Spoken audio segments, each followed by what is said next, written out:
An attorney's opinion about guilt or innocence is not supposed to affect his representation of his client, but Nate was having difficulty adjusting his sentiments to his new role as a criminal defense lawyer. He wanted to believe Dethridge was innocent.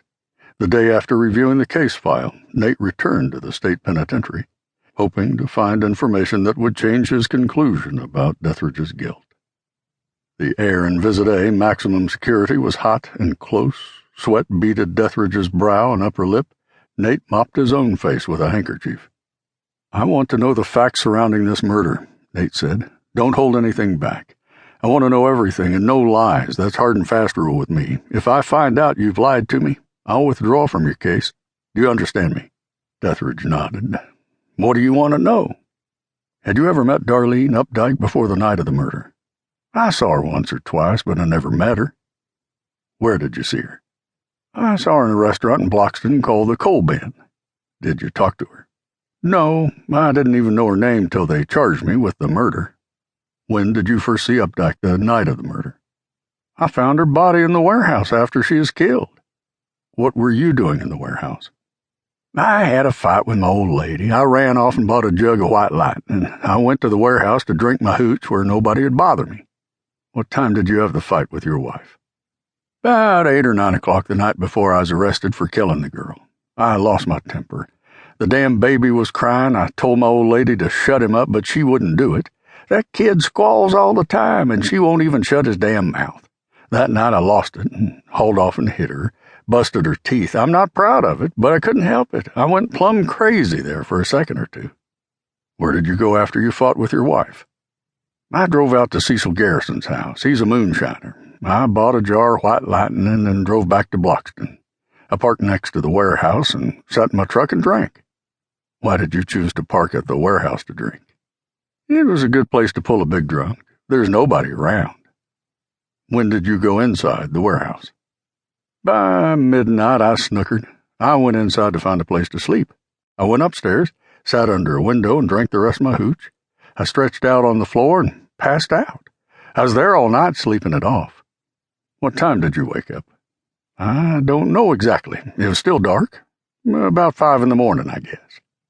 "What did you do then?" "When I woke up, I heard the woman.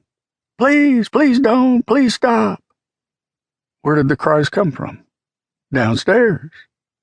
"What did you do?" "I got up to go see what was going on. But I had a sour belly from that hooch. I puked most of my guts. I sat down to get my strength back. I don't know how long I sat there, but it was a long spell. When I got up, I didn't hear the woman's cries, and I kind of forgot about her. I decided to go home. When I came downstairs, I saw the woman lying on the mattresses under a window at the front wall." Nate paused. There was no mention of mattresses in the case file. "She was on top of a pile of 4 or 5 old mattresses when I saw her." Nate was skeptical. No mattresses were mentioned in the deputy sheriff's report or the medical examiner's testimony. "I know what I saw. She was sprawled on top of a pile of mattresses."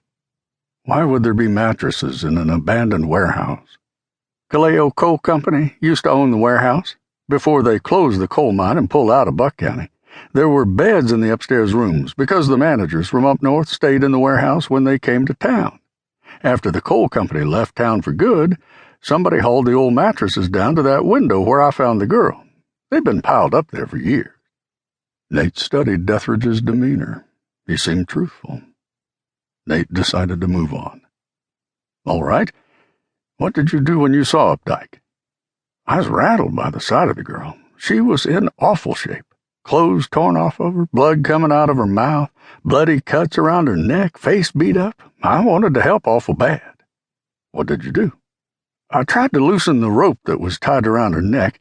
I fiddled with the stick that was twisted up in the rope, but I couldn't do any good because my hand shook too bad. I leaned over too far and I fell right on the girl. I sank down into those old mattresses and I had a hard time getting off of her and I rolled around on her. When I finally got off her, I had blood on my shirt. I figured that's how my hair got on her body, too. It was damn dumb to fall on her like that." Nate was amazed. Dethridge provided a simple explanation for the partial fingerprint on the mullion, the blood on his shirt, and the presence of his hair on Updike's corpse. He didn't believe him, but he gave him credit for resourcefulness. "Did you tell Swiller about falling on Updike?"